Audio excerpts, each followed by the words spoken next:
In this episode of Ask an Artist, I'm joined by Ian Fales. Ian is a visual effects journalist with a really extensive background in the industry. He currently operates his own VFX publication known as Befores and Afters, where they're posting really unique content that you don't hear about anywhere else. In addition to that, he also co-hosts the VFX Notes podcast with our good friend Hugo Guerra. Having such a long track record in our industry, we ask him, how do you maintain meaningful relationships throughout our industry? How do you make things less transactional and more relational? So let's go ahead and hear what he has to say.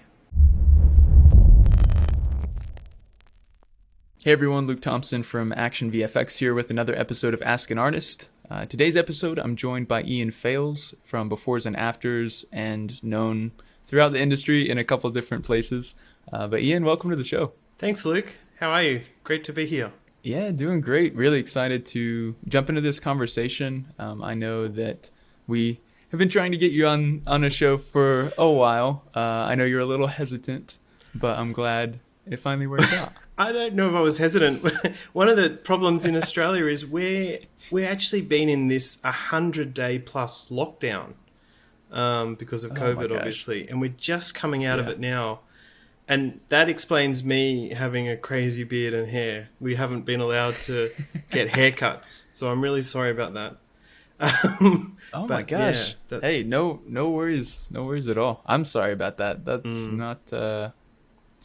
Yeah, that's pretty rough. So it is kind of on the tail end now. You're able to get back out and stuff. It's on the tail end now in Sydney, at least where I am. Rest of the country's still in different stages of lockdown. Australia's been really cautious with COVID, but it's, you know, I think people are starting to see Americans and Europeans just fly anywhere, travel anywhere, and we haven't been allowed out of the country since March last year. So I think everyone's getting a bit jittery. Yeah, I would say so. Yeah, well, hopefully that will clear up. You know, obviously vaccines rolling out and those types of things. Exactly. So I'm hopeful for the future. So me too. We'll go with that. Hopefully that'll be the result. So Ian, I'll go ahead and kind of just talk about the general theme of this episode. Normally we'll have a specific question, and then out of that we'll kind of unpack some different things. I thought this would be a really unique episode, since you're not a specific compositor. You may not even consider yourself an artist, but very much so in the journalism side. And I think you have such a wealth of information pertaining to visual effects. And we'll talk about all of the many, many things you have going on, like magazines and podcasts and websites for your own articles. So you're a huge inspiration for any VFX knowledge. It's if it's a new movie or whatever, it's always going to be covered. I feel like you're always on the cutting edge of interviewing directors and VFX soups and all of that. So I'm excited for this conversation. Oh, awesome. Thank you for that. I'm just obsessed with it. That's all. It's just simple obsession. That works. Obsession usually, and obsession mixed with passion is always where you can really be productive and do a lot of damage. So this main kind of question specific, to you, to kind of your placement in the industry, how do you build meaningful relationships within the visual effects industry? And you can kind of take that however direction you want, but I feel like you have a lot of different points of contact throughout different studios, again, doing features and all of these other things for the different content that you produce. So how do you build meaningful relationships to where it's not kind of just a transactional thing? Yeah, it's a good question, and you're dead right. I don't necessarily come at it from a point of view of an artist inside a studio or a freelancer trying to establish networks and relationships, because I've never been an artist. But you're right, it is super important to have these meaningful relationships. Especially for me, since I work in Australia, which is in some ways a long way from the main VFX hubs, which you could say is LA, Vancouver, London, and now Montreal, Toronto. And so my biggest way of doing that, apart from lots of Skype calls and in the last 2 years Zoom calls, was to travel as much as possible over to those places for conferences or just to go visit studios. And, you know, I think people get sick of me writing emails to, like, especially say to VFX studio PR teams or VFX artists and supervisors. I think it's just impossible to establish those relationships on email only. And so meeting face to face, it sounds really obvious, right? Of course you want to meet face to face, but when you're in a different country, it can be next to impossible. So, you know, until COVID hit, that was my life, was trying to get over to the important events. And, you know, what's fascinating to me is that when I started going into VFX journalism and freelancing as well, and then doing befores and afters full time, like that length of time, there weren't that many events. SIGGRAPH was the big one that I knew about, right? And then as you start to get to know people in the industry, you realize there's millions of events. You know, there's heaps, which is good and bad, because you start feeling like you need to get to all of them. But look, that's the main crux of my way that I feel like I established relationships and kept them. It's been tricky during COVID, but a lot of these events have stayed virtual, which is kind of cool. And, you know, I just do what we're doing now. I've been doing like everyone for 2 years. So, yeah. Yeah, that's great. How, I guess at this point, do you feel like you're kind of established enough? You have enough, you know, rapport with people in the industry to where it may be less like, hey, I'm Ian, I write for visual effects, and more of like, hey, here's, you know, covering on befores and afters. Has that kind of helped open that any? I don't think so. No, because it's an interesting question. VFX journalism is such a niche thing because, you know, there are some huge forerunners in this. Syfy, FXGuide, where I used to work actually, and there's a bunch of online publications and print publications in America and London that I really, when I wasn't writing about visual effects, I read, and that's where I learned the stuff. And I feel like they're known. I might have been doing it for 10 to 15 years, but I honestly still feel like a bit of a newbie. And I guess the reason for that is, in another good one, the VFX industry keeps changing. Right. At some point, my biggest thing to cover was rendering and ray tracing. And then clearly, in the last couple of years, the big new thing to cover is real-time and virtual production.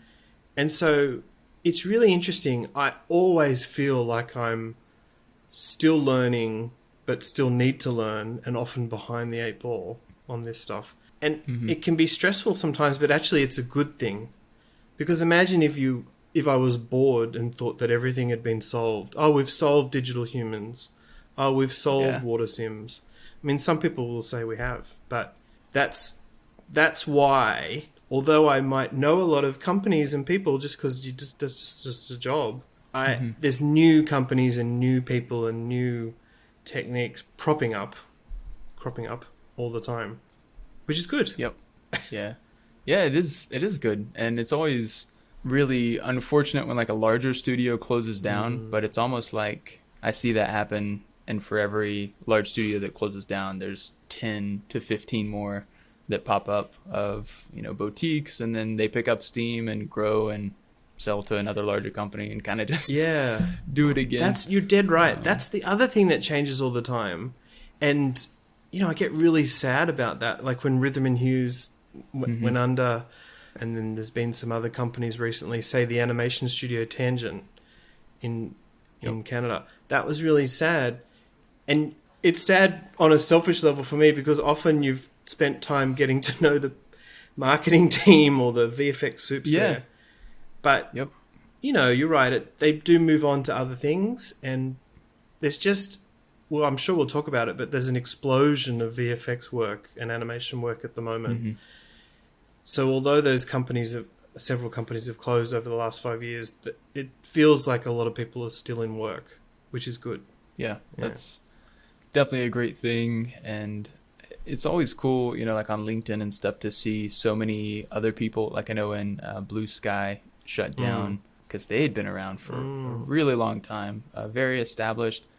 It's also so cool that I feel like our industry is small enough, because I feel like it's small compared to like the size of other industries. Yeah. There were a lot of people jumping in that I saw, sharing out that was, hey, we're hiring for this role, so any artists affected by this, please consider applying for these roles, and just providing like a space for, people that were looking, because a lot of people were kind of blindsided by that one too, even the artists and people there. So it's really cool to see when people are willing to chip in and just kind of connect people, even if nothing comes of that, creating a platform to where people can stay and work and keep things moving, I think is always, it just like makes me feel really good that people are working together when in a world of division. And to tap into the blue sky thing and meaningful relationships, that is sort of ultra important for the crew, was ultra important for the crew there, because they're on the East Coast, where there's definitely a big industry. I'm sure you realize that, and you could head up to Toronto or Montreal, but it is away from most of the animation powerhouses.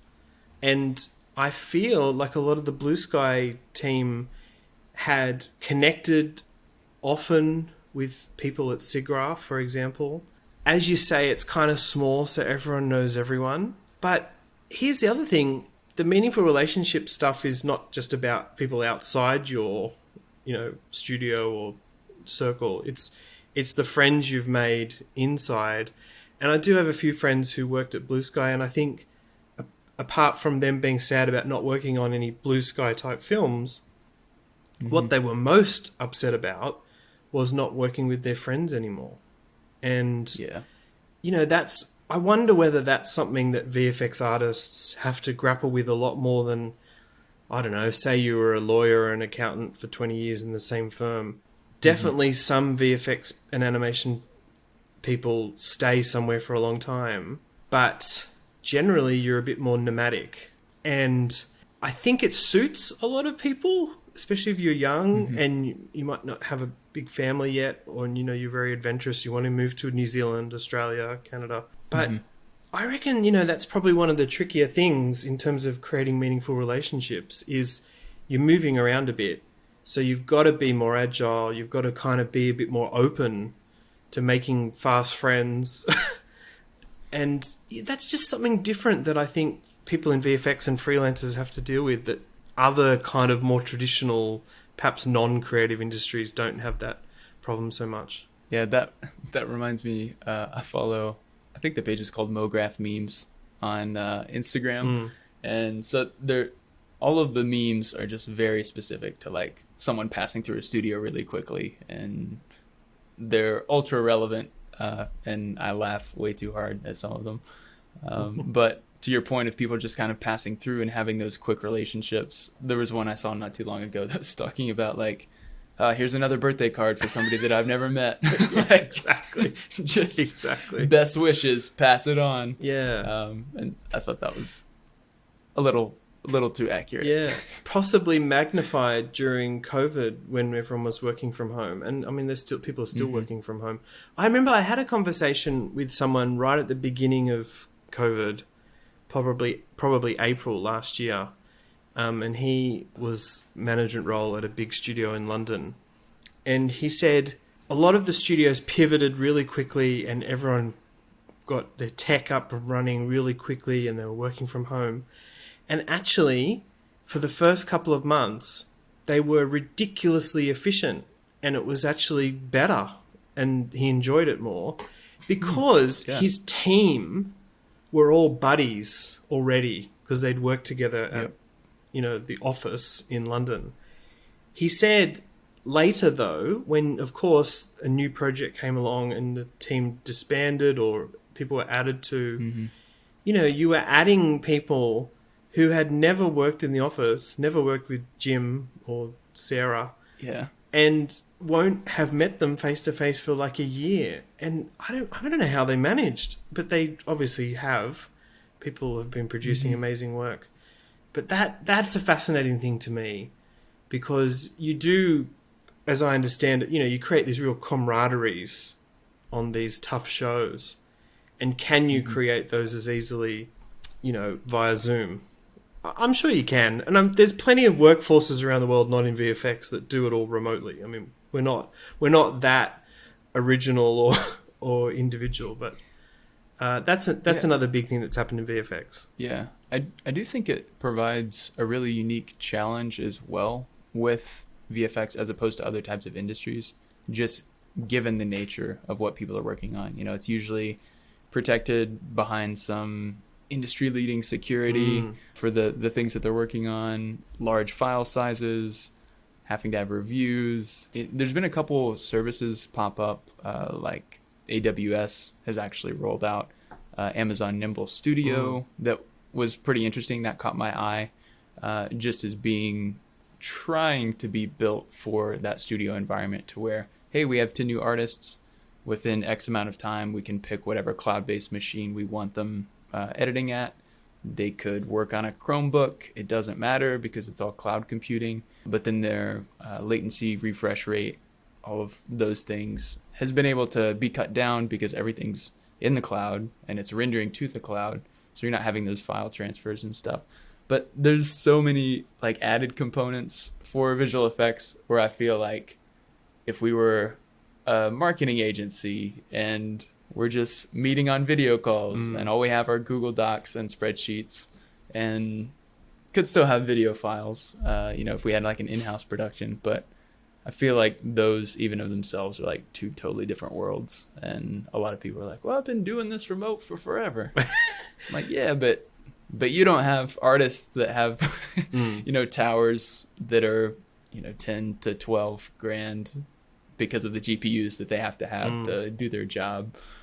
So it definitely adds some more complexities on top of like the human interaction, HR type point as well. Yeah.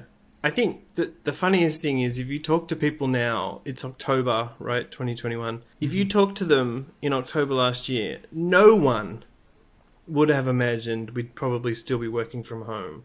Like, we just didn't even comprehend it, I think. And so they're doing amazing work if you're still having to work from home, which, as I understand it, is pretty much most places. And, good on them. Somehow they're making it work. I'm dying myself to get back overseas to some of these events and just to see old friends. Because that's probably the other thing, Luke, I was going to say, like meaningful relationships. Yes, a lot of those are about, for me, having a great line of communication so I can write good stories. But actually it turns out, and this is a bit of I have to admit, I was a bit surprised that this happened. I've made such like lifelong friends from having contacts in different parts of the world. I used to work in a normal office in Sydney and had great friends in that office. But I never thought that the widening of my work and workplace being everywhere and being remote would mean that you make these friends in London. You might only see them twice a year. But because, it's kind of like VFX artists you hear, as I mentioned before, they really make good friends in the trenches because they're on these hard projects. I have tended to make those kind of friends at conferences and things like that. So what I'm saying is I guess I miss it, and God, I hope the borders open soon. Yes. Yeah, seriously. I would be going stir crazy if I were you. And like, where we live, I think it's fairly been pretty like liberal and lenient as far as, wear a mask, don't wear a mask, all of those things. But at least being able to have the option to go do stuff and get my haircut and stuff, I think a lot of people take that for granted. Some of my friends might say, Ian, you wouldn't get your haircut anyway. Right. There you go. Nice. So I want to turn it over just a little bit, kind of talk about your background, your history. What really, you mentioned you kind of worked in a normal job in an office in Sydney. What kind of made that transition for you? So just talk a little bit about your interest in visual effects. I know that can be a pretty wide area of things since it's an obsession, but kind of how did that lead you to doing befores and afters and just being interested in kind of, hey, I want to do this as a career to be a journalist? Yeah, well, the short story is I just followed a very normal kind of school to university procession. And I did law at uni, which was awesome. I really loved it. I was at university for 6 years. And then I worked as a lawyer for 10 years. So I never hated it. It was a really cool career. It was great salary, can I just say? Yeah. But probably wasn't too bad. all that time, I was obsessed with filmmaking and visual effects. And I've got to say, part of it was simply discovering Cinefx in the late 90s. I didn't even know it existed until then. And then on the internet, there wasn't a great deal about visual effects out there.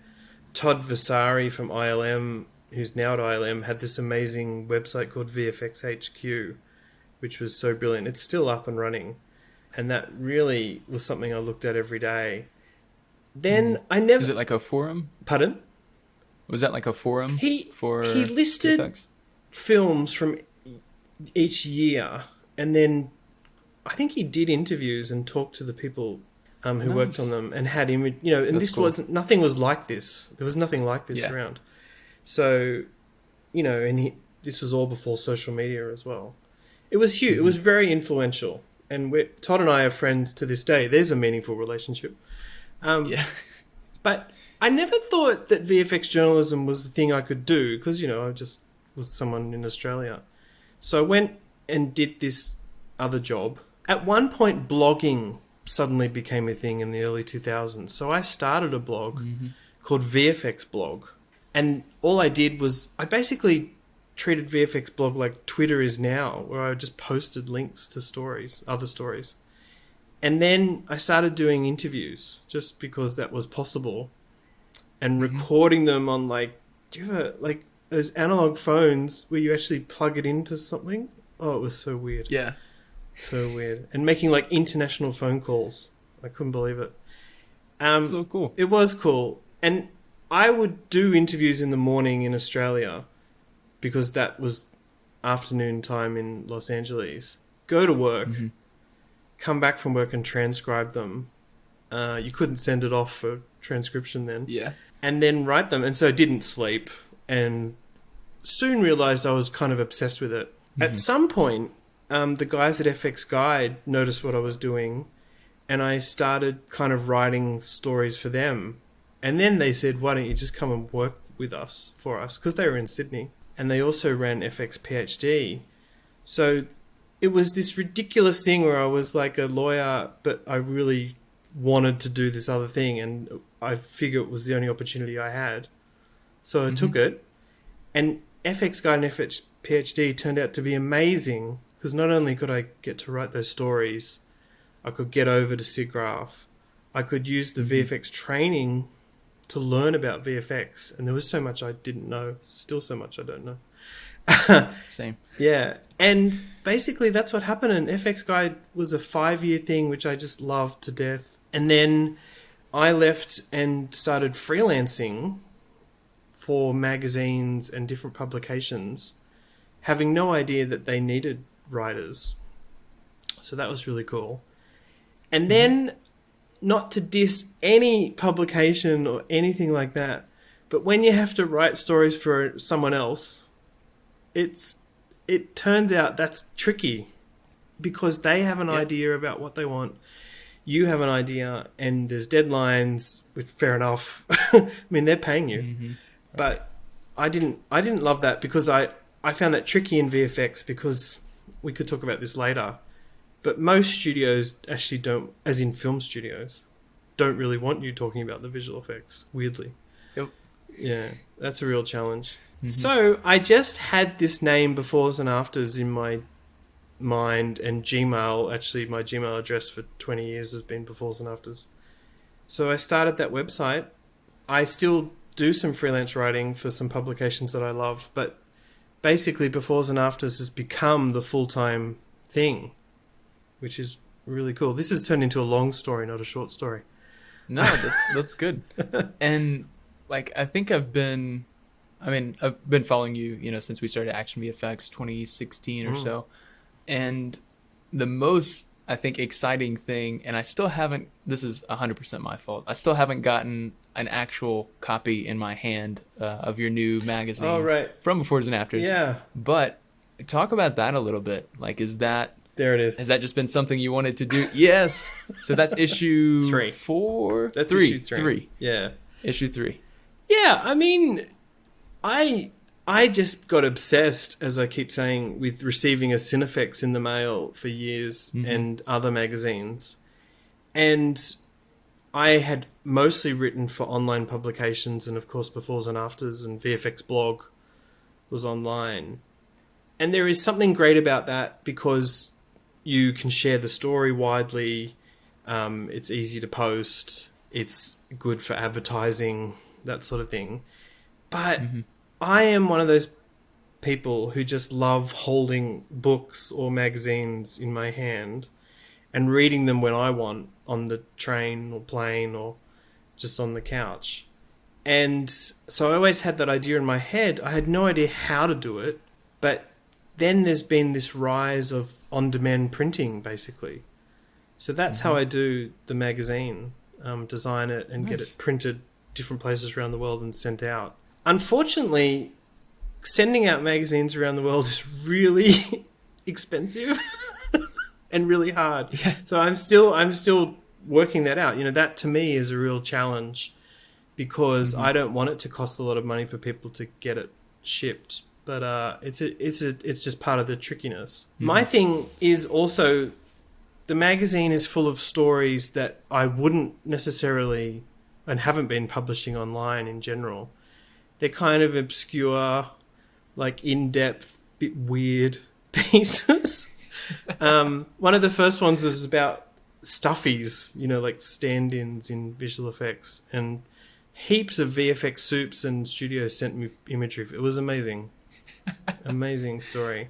That is great. I love the cover of the last one. So yeah, this one. Can you describe it for those listening on like Spotify or Apple Music? Yeah, well, the cover of issue 3 is some green screen clad stunt performers on the set of Jupiter's Legacy, which is that ill-fated Netflix show. But I was always obsessed with how those stunt performers like need to dress up in blue screen or green screen lycra.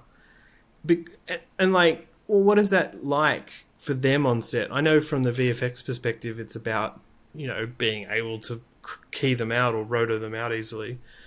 I sometimes wonder whether dressing up at all is necessary, but yeah. But it is. Yeah, I see some photos or shots where I'm like, yeah, that may be a little much. But then being on production, because the stuff we do, there is a lot of overlap, and so we've got like green suits and black suits and all of that exciting stuff. Pro tip: don't get the face wet. It's like you've heard the Gremlins thing. It's like, don't get a gremlin wet. But it's like, don't get the mask of one of those because it actually creates a seal around your face and you can't breathe. Really? Don't ask me how I know that. It's terrible. It's like, why is Luke ripping the hood off of that thing off? Yeah. True story for another time.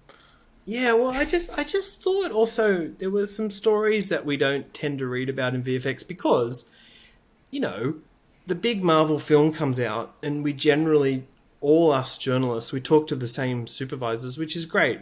And there's such huge shows that there's so many different stories to tell. But occasionally, I'll admit that we fall into a bit of a trap of going, right, well, how did you concept and previs the shot? How did you shoot it? And how did you do the VFX? It's a bit procedural sometimes. The work isn't, but the coverage is. So I'm just picking crazy topics to cover in the magazine. And then I hope because people see that magazine as having different stories than are available online, they'll be inclined to buy it. Otherwise, they're just buying the online site or whatever, which is they can read for free.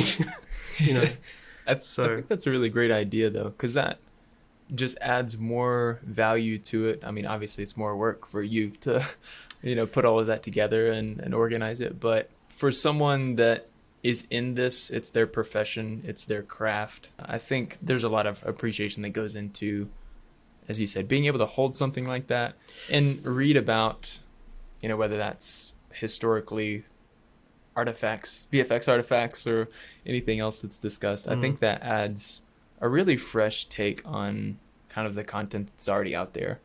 Because even on our industry blog and stuff, sometimes we'll do an interview with the VFX soup, and I'm like, I want to ask a different question. Yeah. But you kind of just feel stuck, like, because they can only share so much. Yes. And then it's just trying to not rehash the same thing. No, I mean, I actually was really jealous of something Action posted the other day. VFX journalists get like this, where they have an idea in their head and they go, I'm going to do something. But I did post a breakdown from it. It's from VFX Legion's work for some fire comp stuff they did on, is it Don't Breathe 2? And you talk to the VFX soup, I think. I want to say James Hatton was Hatton, yeah. Really cool guy. Yeah. Posts a lot on Twitter. He's great. He's cool. But, you sometimes this happens with VFX journalists. They'll read a cool interview, a story, and then go, well, I can't do one now. Because there's already some really great coverage out there. But what they had done, which was nice, they had lots of befores and afters imagery available. And video. And I mean, I assume that they used ActionVFX elements. That's part of the reason you did a story on it. But that doesn't matter. It was a really cool read. And so I actually see that as a slightly different kind of story because it's very specific and compositors would be really interested in it. That's also one of the challenges of VFX journalism right now is that who's your audience? Obviously, there's a inclination to be as general as possible so that lots of people read it, like it, tweet it. And then there's also, I'd also prefer to speak just to the industry because there's a bit more kudos and you can be more technical and things like that. So that is difficult. And even within the industry now, it's like, well, is this to someone more on the CG side or who all is overlapping in real time effects, because that's like everybody now to some degree, and it's going to be that I can see those challenges just kind of intensifying. Well, it's fascinating actually watching it over the last 10 to 15 years because I mean it was what Cinefx was doing, and then there's been lots of online publications doing stories, and then there's podcasts, and I've got into that recently as well. But the main change I've noticed is videos, as in specialized video discussion of visual effects or kind of offbeat stuff, things like what the VFX Artist Reacts guys do at Corridor. And then, much more mainstream visual effects things that VFX studios love. And just like I was saying, I always feel a bit behind with real time and virtual production. I also sometimes feel a bit behind with video and the pivot to video in journalism. Luckily, I have this great video podcast with Hugo Guerra called VFX Notes. This isn't a plug. I just meant to say that I was gonna plug it if you didn't. So I just love the way Hugo edits that with behind the scenes, and it's just a Zoom conversation that we have. But I really appreciate that he adds a lot of dynamics. I can't say that word. That's hilarious. Really adds a lot of value to it by it just keeps it going, and especially in a conversation like that. And I mean, Ian won't kind of brag on himself here, so I will for a second. But the VFX Notes podcast is so good. Like, I love that it's just a casual conversation between you and Hugo, and you just kind of catch up on what you've been watching, the different visual effects that have been out that week, what you've seen in theaters. It very much feels like I'm sitting at the table talking with some buddies, and like I think that because that's what me and my buddies talk about. It's like, hey, what are you guys watching? So if you haven't, we'll definitely drop a link in the show notes where you can check that out. It'll be in the description, YouTube videos, all of that, and we'll have plenty of show notes links as well. But VFX Notes with Ian Fales and Hugo Guerra, be sure that you check that episode, or that show out, rather. Thanks, Luke. While we're on... Oh, hey, you're welcome. While we're on the topic of podcasts, you have one or two others as well, don't you? Yeah. You want to talk about those a little bit? Yeah, I got obsessed with podcasts really suddenly in this second lockdown in Australia. Yeah, I mean, when you're at home, it's like, all right, let's just do it. Let's make it happen. It's interesting. I mean, I'll talk about them in a second. I never did them. We did them at FXGuide, and we had a dedicated editor who did amazing work with both the video podcast and the audio one. But I was always a bit scared of the quality, as in, oh, doesn't it have to be the most amazing audio and video? And the truth is, Action, you guys do incredible stuff, and you've just been showing me this way that you record differently here with Riverside, which I really love. But thanks, man. I appreciate it. Yeah, I think what I realized during COVID was that we were doing all these Zooms, which have a completely mix of like really great audio and backgrounds and people talking, and you know, like in these like green screen environments that they've set up at home, all the way down to terrible audio quality. But we're okay with it. You know what I mean? Yeah, like, yeah. So I thought, because it's real life. Exactly. It's real life. Yeah. So I figured, let me not worry about it.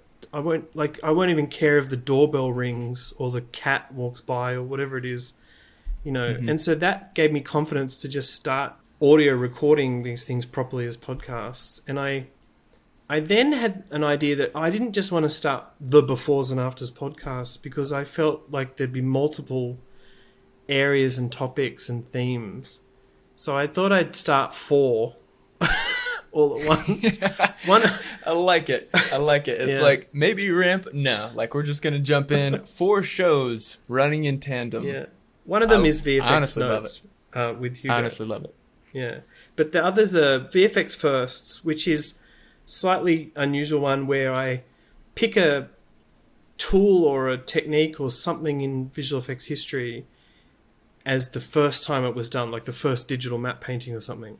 But it's not an interview with that actual map painter, because they're often dead or, you know, not working anymore. It's with a current map painter who can give that sort of perspective.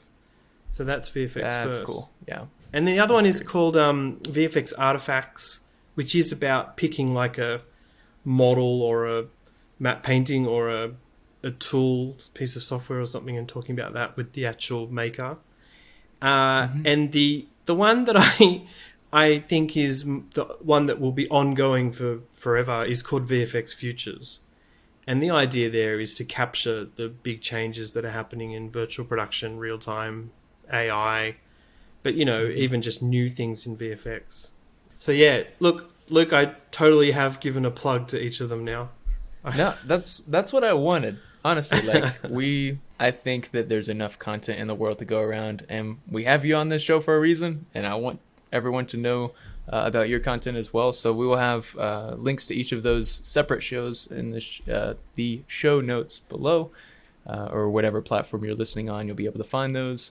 Yeah, so give those a listen. All the great stuff, and I love the specificity and the niches with each thing, because there really is so much value in each of those lanes.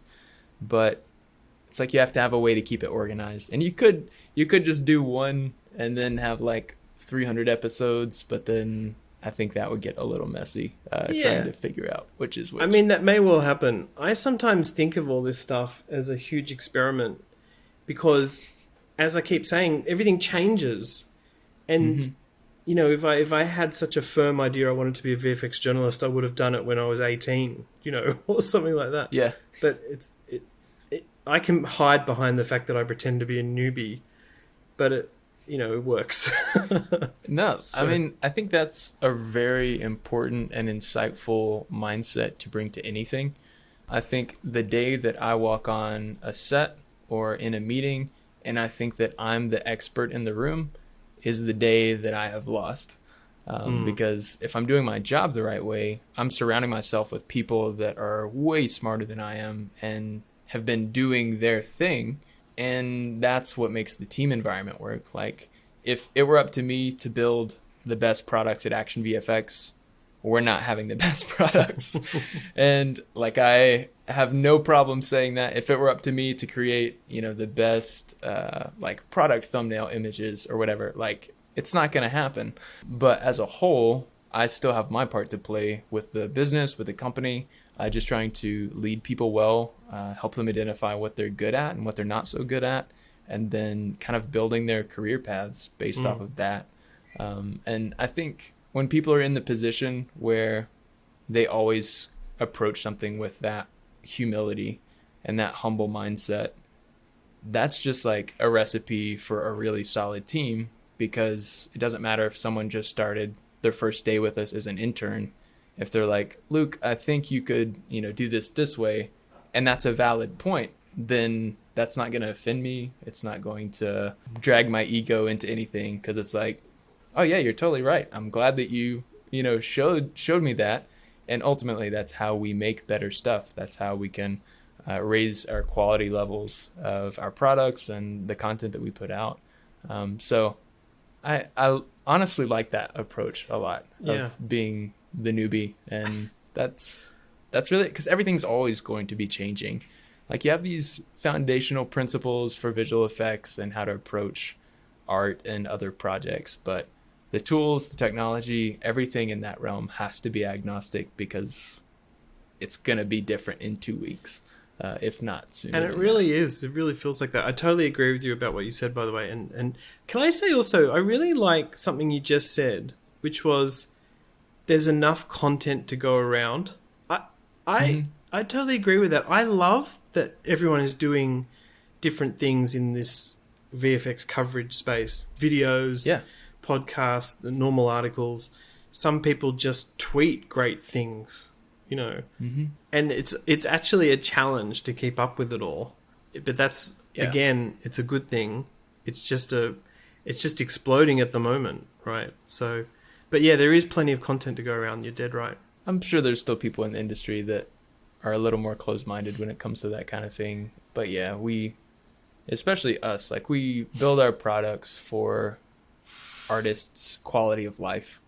And at the end of the day, our job is to take out as much of that work ahead of time as we can, so that when an artist gets it, when a studio gets it, a VFX compositor can just take it and actually focus on the work that they're doing, instead of, crap, my tools suck, now I've got to figure out how to solve this problem.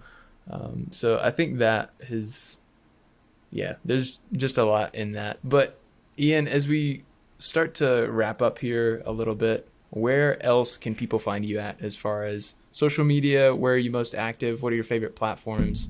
And where can people find you? Because we will also drop those links in the show notes. Yeah, awesome. Look, I'm most active on Twitter. So the handle is @IanFails, where I post links to the beforesandAfters.com stories. I'm on Instagram as well. Ian Insta. I've forgotten the. I'll give you that. That's okay. I'll find it and drop it in the. I'll drop a link to it anyway. And one thing that's been really cool is all these conferences I keep mentioning have been continuing, but virtually. Mm-hmm. Next week will be the View conference. I'm not sure when you're posting this, but the View conference is usually in Turin in Italy, but it's virtual this year, as well as being in person. And I'm hosting a whole bunch of sessions there. Some of them are retrospective anniversary sessions on Dragonheart and Independence Day. These were films that were nominated for the Oscar back in 96, for the 96 year. I'm also talking to Phil Tippett about his stop motion film Mad God, which is insane. And then there's like a future of VFX session with some really cool VFX soups. So View Conference goes from the 17th to the 22nd of October. And if you miss it, it's available to rewatch by registering on their site. So that's another place that I tend to turn up a bit, is at conferences doing emceeing or hosting sessions, which I really love doing. No, that's great. And I'm sure you'll be posting links to those different things as they pop up as well, right? So Twitter will be where we'll just hop in and Say, Ian, I'm here. I'm watching live from ActionVFX. Remember me, Ian? I'll say hi. Nice. Awesome. Ian, thank you so much just for taking the time to chat with us for this episode of Ask an Artist. It's been really cool to kind of see your unique perspective on the industry and chat a little bit about the content you've been putting out for a while now and how that's evolving. Like I'm so excited about all the different pieces that you've been putting together, putting out, and specifically with the magazine. I think that's going to be such an inspirational tool in doing what Syfy did for you, you know, at the beginning of your career with other people, and being able to pass that on and continue to tell stories about our craft, about our industry in a really unique way that I think there's going to be a lot of, you know, people, maybe really young kids, family members of artists or whatever, that pick those up and start gravitating towards learning about visual effects, maybe for the first time. So huge props to you, Ian, for doing that. I think that will continue to bring a lot of value to a lot of people. I've got to catch up and get my collection going. You're only 3 out, so I've got time. Yeah. But I need to buy a 3-pack and save on some shipping. But we'll make it happen. So Ian, honestly, man, thank you so much. And yeah, it's been great having you on the show. Thanks so much, Luke. Thanks to everyone at ActionVFX too, doing an awesome job. Thanks, man. Really appreciate it. This has been another episode of Ask an Artist with Ian Fales.